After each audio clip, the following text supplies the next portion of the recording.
Rallies are held in Lattakia and Antioch in condemnation of Erdogan's policy against Syria.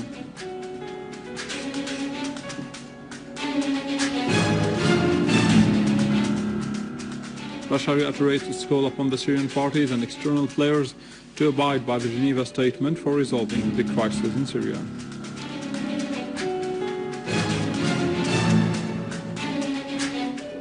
An armed terrorist group assassinates Syrian TV cameraman colleague Haidar al-Smoudi in front of his house in Kafar-Sousse, Damascus.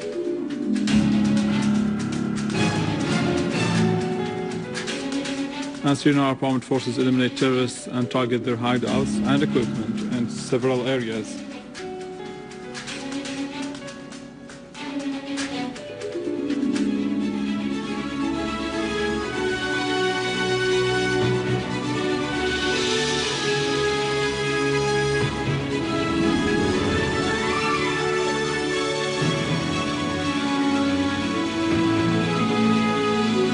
Good afternoon, this is news in English from the Syrian Arab Division in Damascus. An armed terrorist group assassinated Syrian TV cameraman colleague Haidar al-Smoudi in front of his house in Kafar-Sousse, Damascus, while he was heading for his work at this news center in the Syrian Arab Television. Martyr al-Smoudi was born in Damascus 1967. He graduated from the Media Training Institute and worked as a cameraman in Thawra Daily. Then he joined Syrian television in 1998. Earlier, the armed terrorist groups assassinated colleagues Naji Asad, Ali Abbas, Shukri Abu Burghul, Basil Youssef, Muhammad Al-Ashram, Maya Nasser, cameraman Ihsan Al-Bunni, and Hatim Abu Yahya. A unit of the Syrian armed forces clashed with an armed terrorist group in the surroundings of Daraya, Damascus countryside, inflicting heavy losses upon terrorists and confiscating their weapons. An official source in the city said that among the terrorists killed were Muhammad al-Sayyid, Ahmad Shbib, and Faraj al-Humsi. The source added that heavy machine guns, advanced snipers, and rifles were seized. Meanwhile, another army unit carried out a qualitative operation in Douma farms, killing a number of the terrorists who were looting the citizens. In Hajira, an army unit also clashed with terrorist groups and killed many terrorists, destroying their dens and seizing their weapons.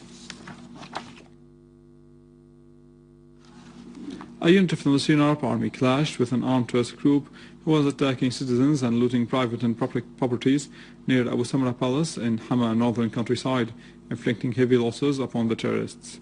A source in the city said that the clash led to the killing of the leader of the armed group along with all its members.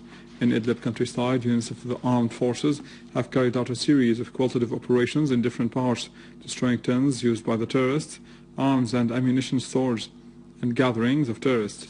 The units also targeted hideouts in Al-Ghassaniya, Daftanaz, At-Tliha, Ma'alat Nu'man, Binish, and Ariha towns, killing or wounding many of the terrorists. Moreover, vehicles used by the terrorists were also destroyed.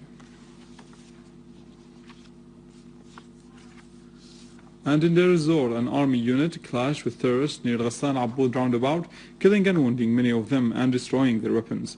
In Sina Mafouad Street, an army unit clashed with terrorists and killed several terrorists, including Hussein al-Saleh and Muhammad al-Ashari. The Tunisian terrorist Ali al-Qarbusi, who fled to Tunisia after taking part in criminal acts in Syria and against the Syrian people and army, said that the terrorist groups kill and burn any mercenary terrorist injured in the confrontation with the Syrian Arab Army. Meanwhile, the British Independent newspaper affirmed that more than 29 states are sending terrorists to Syria. The Australian TV website said in a news report that Al-Qaeda linked al-Nusra Front is responsible for the explosions that took place in Syria recently. And the website said that the terrorists from al-Nusra Front organization was seeking to found a Muslim state in Syria similar to Taliban in Afghanistan. The website added that the main orientation of al-Nusra Front provides for killing all those who do not support it. Denouncing Erdogan's policy towards Syria, massive demonstrations today have been held in Antioch, shouting slogans for toppling Erdogan's government, denouncing the violations that the Syrians face in the Turkish camps. The demonstrations held in cooperation with the Turkish Labour Party, the Turkish Youth Union and other political parties, as well as gathering from the Turkish people, especially Antioch citizens.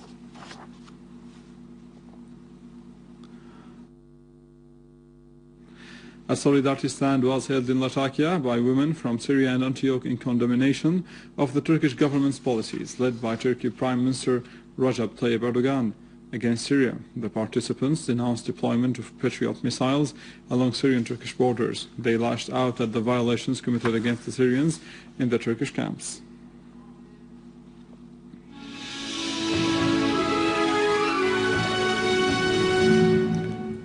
Greek Orthodox Patriarch of Antioch and the whole East, John X, Yazigi, underlined the importance of dialogue and discarding violence for the benefit of the homeland and people.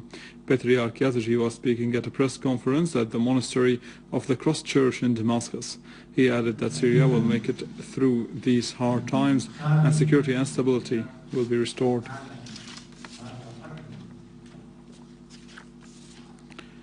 Russia reiterated its call upon the Syrian parties and external players to abide by the Geneva Statement for resolving the crisis in Syria.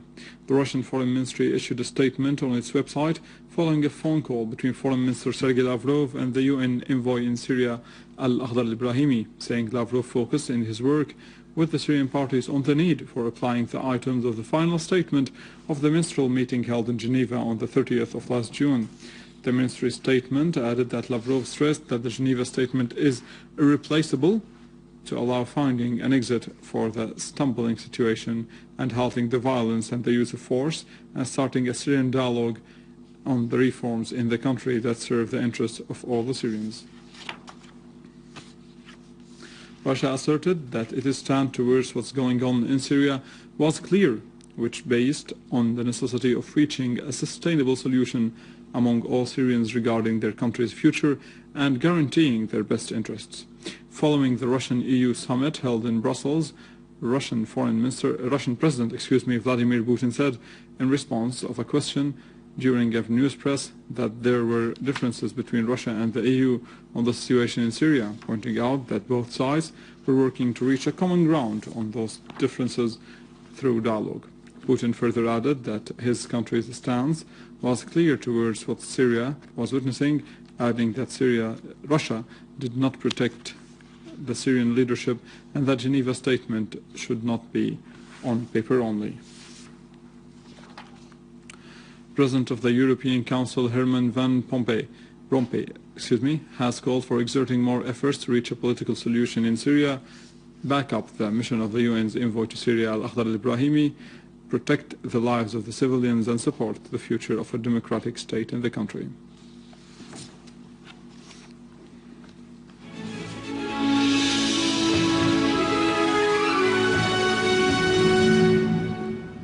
On the occasion of Christmas, the Patriarchate Syriac Mar Ephraim Choir held a concert conducted by Shadi Emil Sroua at the Lady of Damascus Church for Greek Catholics. Christmas songs were sung in an atmosphere of faith for a better day, a belief that Christmas joy would once again prevail in this country that has always been a cradle for peace and coexistence. The choir was funded by His Holiness Patriarch Mar Ignatius Zika I at St. George's Cathedral in 1980, the aim of which is to serve the cathedral's ritual, highlight the Syriac chanting and religious heritage, and participate in the Syrian musical life.